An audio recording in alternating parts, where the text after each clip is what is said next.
ತೈಲ ಬರದ ತೂಗತ್ತಿಯಿಂದಾಗಿ ಎಷ್ಟೆಲ್ಲ ತೊಂದರೆಗಳಾಗ್ತಾ ಇದೆ ಅನ್ನೋದನ್ನ ನಾವು ಗಮನಿಸ್ತಾ ಹೋಗೋಣ. ಇದು ಯಾವ ರೀತಿ ಪರಿಣಾಮವನ್ನ ಬೀರ್ತಾ ಇದೆ ಅಂತ ಹೇಳಿ. ಇಡೀ ವಿಶ್ವದ ನೆತ್ತಿಯ ಮೇಲೆ ತೈಲ ಬರದ ತೂಗತ್ತಿ ಈಗ ಎಷ್ಟರ ಮಟ್ಟಿಗೆ ಇದೆ? ಕ್ರೂಡ್ ಆಯಿಲ್ ಮೊದಲು ಅಂದ್ರೆ ಯುದ್ಧಕ್ಕಿಂತ ಮುಂಚೆ ಎಷ್ಟಕ್ಕೆ ಸಿಗ್ತಾ ಇತ್ತು, ಈಗ ಏನೇನಾಗುತ್ತೆ, ಮುಂದೆ ಹೇಗೆ, ಇವೆಲ್ಲವೂ ಕೂಡ ಪ್ರಶ್ನೆ. ಯಾಕಂದ್ರೆ ಅಟ್ಯಾಕ್ ಆಗಿರೋದು ತೈಲ ರಾಷ್ಟ್ರಗಳ ಮೇಲೆ. ಇರಾನಿಗಳ ಕಬ್ಜಾದಲ್ಲಿರುವಂತದ್ದು ಜಗತ್ತಿನ ತೈಲ ರಹದಾರಿ. ಹರ್ಮೂಜ್ ಜಲಸಂಧಿ ಆವರಿಸಿ ಕೂತಿರುವಂತದ್ದು ಇರಾನಿಗಳು. ಭಾರತ ಸೇರಿ ಹಲವು ದೇಶಗಳಿಗೆ ಶೀಘ್ರ ಸಂಕಷ್ಟ ಎದುರಾಗುತ್ತೆ. ತೈಲ ಬರದ ಮುನ್ಸೂಚನೆಯನ್ನ ಈಗಾಗಲೇ ವಿಶ್ಲೇಷಕರು ನೀಡ್ತಾ ಇದ್ದಾರೆ. ಇದೇ ರೀತಿ ಪರಿಸ್ಥಿತಿ ಮುಂದುವರೆದ್ರೆ ಮುಂದೆ ದರ ಬರೆ ಖಂಡಿತ ಅಂತ ಹೇಳಿ 1973ರ ಪರಿಸ್ಥಿತಿಯನ್ನೂ ಕೂಡ ಮೀರಿಸುತ್ತಾ ಈ ಸದ್ಯಕ್ಕಿನ ಕದನ. ಕೊಲ್ಲಿ ಕದನದಿಂದ ಜಗತ್ತಿನ ತೈಲ ಸಂಚಾರವೇ ಸ್ತಬ್ಧವಾಗಿತ್ತು. ಹರ್ಮೂಜ್ನಿಂದಲೇ 20% ತೈಲ ಸಂಚಾರ ಆಗುತ್ತೆ. ಭಾರತ, ಚೀನಾ, ಜಪಾನ್, ಸೌತ್ ಕೊರಿಯಾಗೆ ಇಲ್ಲಿಂದ ತೈಲ ಹೋಗುತ್ತೆ. ಹರ್ಮೂಜ್ ಬಂದರ್ನಿಂದ ನಿಂತಲ್ಲೇ ನಿಂತಿರುವಂತದ್ದು ಟ್ಯಾಂಕರ್ಸ್ಗಳು ಎಲ್ಲೂ ಸದ್ಯಕ್ಕೆ ಮೂನೇ ಆಗ್ತಾ ಇಲ್ಲ. ಸ್ಟಾಕ್ ಇರೋದನ್ನ ಎಷ್ಟು ದಿನ ಅಂತ ನೀವು ಕೊಡ್ತೀರಿ? ಆಮೇಲೆ ಆ ಪರಿಸ್ಥಿತಿ ಏನು? ಯಾಕಂದ್ರೆ ಅಲ್ಲಿಂದ ಟ್ಯಾಂಕರ್ಸ್ಗಳು ಮೂವ್ ಆಗ್ತಾ ಇಲ್ಲ ಅಂತಂದ್ರೆ ಮುಂದೆ ಯಾವ ರೀತಿ ಇಡೀ ಜಗತ್ತಿಗೆ ತೈಲವನ್ನ ಹಂಚೋದು? ಹರ್ಮೂಜ್ನಿಂದಲೇ ನಿತ್ಯ 2 ಕೋಟಿ ಬ್ಯಾರಲ್ ತೈಲ ಸಾಗಾಟ ಆಗುತ್ತೆ. 2 ಕೋಟಿ ಬ್ಯಾರಲ್ ತೈಲ ಈ ರೀತಿ ಮುಂದುವರೆದ್ರೆ ಭಾರಿ ಸಮಸ್ಯೆ ಆಗುತ್ತೆ. ಅದರಲ್ಲೂ ಭಾರತ ಸೇರಿ ಏಷ್ಯಾ ರಾಷ್ಟ್ರಗಳಿಗೆ ಹರ್ಮೂಜ್ ಜೀವನಾಡಿ. ಇರಾನ್ಗಳ ಅಟ್ಟಹಾಸದಿಂದ ತೈಲ ಸಂಚಾರಕ್ಕೆ ಬ್ರೇಕ್ ಬಿದ್ದಿದೆ. ಹಿಂಗೇ ಪರಿಸ್ಥಿತಿ ಮುಂದುವರೆದ್ರೆ ಮಾರುಕಟ್ಟೆಯಲ್ಲಿ ಕಚ್ಚಾ ತೈಲದ ಬೆಲೆ ಏರಿಕೆ ಆಗುತ್ತೆ. ಕ್ರೂಡ್ ಆಯಿಲ್ ಜಾಸ್ತಿ ದುಡ್ಡು ಕೊಟ್ಟು ತಗೊಬೇಕು ನಾವು. ಪರಿಸ್ಥಿತಿ ಮುಂದುವರೆದ್ರೆ ತೈಲ $120ಗೆ ಏರಿಕೆ ಆಗುತ್ತೆ. ಕ್ರೂಡ್ ಆಯಿಲ್ ಅದು ಇದ್ದಷ್ಟು ಕೊಡ್ತಾರೆ. ಆಮೇಲೆ $120ಗೆ ಆದರೆ ಪೆಟ್ರೋಲ್, ಡೀಸೆಲ್ ಬಲು ದುಬಾರಿ ಆಗುತ್ತೆ. ಈಗಾಗಲೇ ಎಷ್ಟೆಲ್ಲ ಸಮಸ್ಯೆ ಆಗ್ತಾ ಇದೆ ನಮ್ಮ ರಾಜ್ಯದಲ್ಲಿ. ಪರಿಸ್ಥಿತಿ ಹೀಗೇ ಮುಂದುವರೆದ್ರೆ ನೀವು ಜಾಸ್ತಿ ದುಡ್ಡು ಕೊಟ್ಟು ಪೆಟ್ರೋಲ್, ಡೀಸೆಲ್ ಅನ್ನು ತಗೊಳ್ಳೋದಕ್ಕೆ ರೆಡಿ ಇರಿ. ತೈಲ ಬರದ ತೂಗತ್ತಿಯಿಂದಾಗಿ ಎಷ್ಟೆಲ್ಲ ತೊಂದರೆಗಳಾಗ್ತಾ ಇದೆ ಅನ್ನೋದನ್ನ ನಾವು ಗಮನಿಸ್ತಾ ಹೋಗೋಣ. ಇದು ಯಾವ ರೀತಿ ಪರಿಣಾಮವನ್ನ ಬೀರ್ತಾ ಇದೆ ಅಂತ ಹೇಳಿ. ಇಡೀ ವಿಶ್ವದ ನೆತ್ತಿಯ ಮೇಲೆ ತೈಲ ಬರದ ತೂಗತ್ತಿ ಈಗ ಎಷ್ಟರ ಮಟ್ಟಿಗೆ ಇದೆ? ಕ್ರೂಡ್ ಆಯಿಲ್ ಮೊದಲು ಅಂದ್ರೆ ಯುದ್ಧಕ್ಕಿಂತ ಮುಂಚೆ ಎಷ್ಟಕ್ಕೆ ಸಿಗ್ತಾ ಇತ್ತು, ಈಗ ಏನೇನಾಗುತ್ತೆ, ಮುಂದೆ ಹೇಗೆ, ಇವೆಲ್ಲವೂ ಕೂಡ ಪ್ರಶ್ನೆ. ಯಾಕಂದ್ರೆ ಅಟ್ಯಾಕ್ ಆಗಿರೋದು ತೈಲ ರಾಷ್ಟ್ರಗಳ ಮೇಲೆ. ಇರಾನಿಗಳ ಕಬ್ಜಾದಲ್ಲಿರುವಂತದ್ದು ಜಗತ್ತಿನ ತೈಲ ರಹದಾರಿ.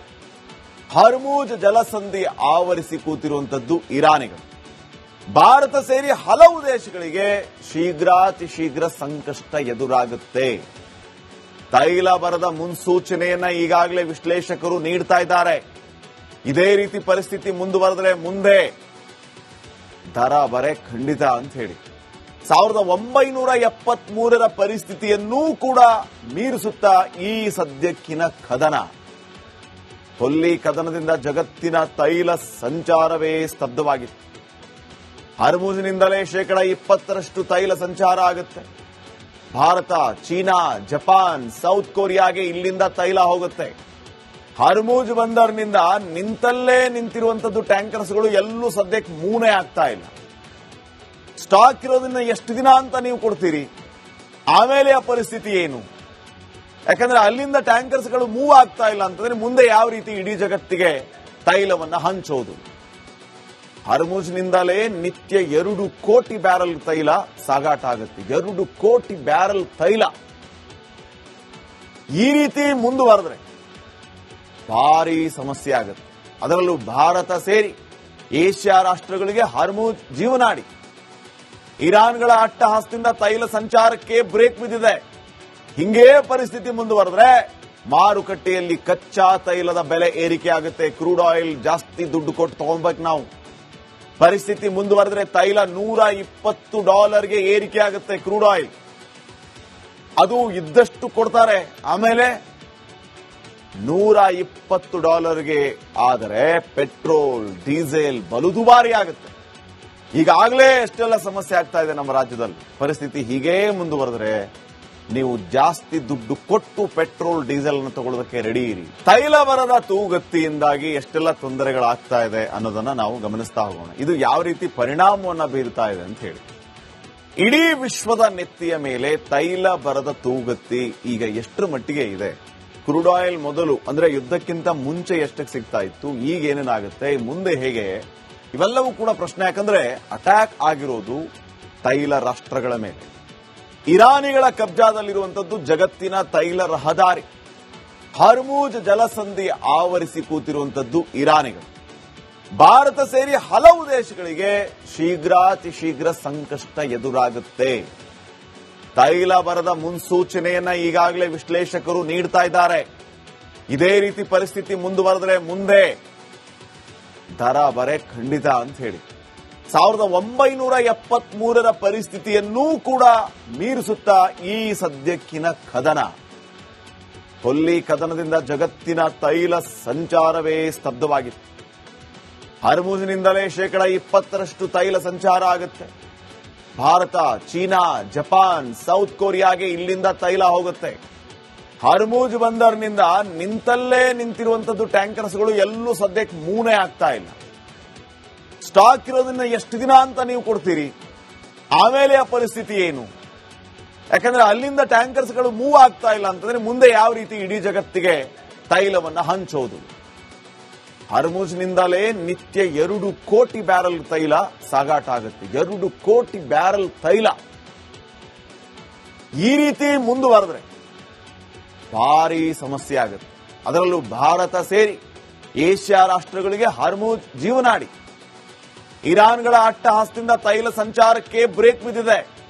ಹಿಂಗೇ ಪರಿಸ್ಥಿತಿ ಮುಂದುವರೆದ್ರೆ ಮಾರುಕಟ್ಟೆಯಲ್ಲಿ ಕಚ್ಚಾ ತೈಲದ ಬೆಲೆ ಏರಿಕೆ ಆಗುತ್ತೆ. ಕ್ರೂಡ್ ಆಯಿಲ್ ಜಾಸ್ತಿ ದುಡ್ಡು ಕೊಟ್ಟು ತಗೊಳ್ಬೇಕು ನಾವು. ಪರಿಸ್ಥಿತಿ ಮುಂದುವರೆದ್ರೆ ತೈಲ $120ಗೆ ಏರಿಕೆ ಆಗುತ್ತೆ. ಕ್ರೂಡ್ ಆಯಿಲ್ ಅದು ಇದ್ದಷ್ಟು ಕೊಡ್ತಾರೆ. ಆಮೇಲೆ $120ಗೆ ಆದರೆ ಪೆಟ್ರೋಲ್ ಡೀಸೆಲ್ ಬಲು ದುಬಾರಿ ಆಗುತ್ತೆ.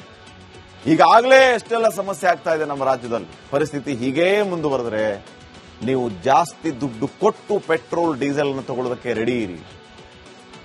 ಈ ರೀತಿ ಮುಂದುವರೆದ್ರೆ ಭಾರಿ ಸಮಸ್ಯೆ ಆಗುತ್ತೆ. ಅದರಲ್ಲೂ ಭಾರತ ಸೇರಿ ಏಷ್ಯಾ ರಾಷ್ಟ್ರಗಳಿಗೆ ಹರ್ಮುಜ್ ಜೀವನಾಡಿ. ಇರಾನ್ಗಳ ಅಟ್ಟಹಾಸದಿಂದ ತೈಲ ಸಂಚಾರಕ್ಕೆ ಬ್ರೇಕ್ ಬಿದ್ದಿದೆ. ಹಿಂಗೇ ಪರಿಸ್ಥಿತಿ ಮುಂದುವರೆದ್ರೆ ಮಾರುಕಟ್ಟೆಯಲ್ಲಿ ಕಚ್ಚಾ ತೈಲದ ಬೆಲೆ ಏರಿಕೆ ಆಗುತ್ತೆ. ಕ್ರೂಡ್ ಆಯಿಲ್ ಜಾಸ್ತಿ ದುಡ್ಡು ಕೊಟ್ಟು ತಗೊಳ್ಬೇಕು ನಾವು. ಪರಿಸ್ಥಿತಿ ಮುಂದುವರೆದ್ರೆ ತೈಲ $120ಗೆ ಏರಿಕೆ ಆಗುತ್ತೆ. ಕ್ರೂಡ್ ಆಯಿಲ್ ಅದು ಇದ್ದಷ್ಟು ಕೊಡ್ತಾರೆ. ಆಮೇಲೆ $120ಗೆ ಆದರೆ ಪೆಟ್ರೋಲ್ ಡೀಸೆಲ್ ಬಲು ದುಬಾರಿ ಆಗುತ್ತೆ. ಈಗಾಗಲೇ ಎಷ್ಟೆಲ್ಲ ಸಮಸ್ಯೆ ಆಗ್ತಾ ಇದೆ ನಮ್ಮ ರಾಜ್ಯದಲ್ಲಿ. ಪರಿಸ್ಥಿತಿ ಹೀಗೇ ಮುಂದುವರೆದ್ರೆ ನೀವು ಜಾಸ್ತಿ ದುಡ್ಡು ಕೊಟ್ಟು ಪೆಟ್ರೋಲ್ ಡೀಸೆಲ್ ಅನ್ನು ತಗೊಳ್ಳೋದಕ್ಕೆ ರೆಡಿ ಇರಿ.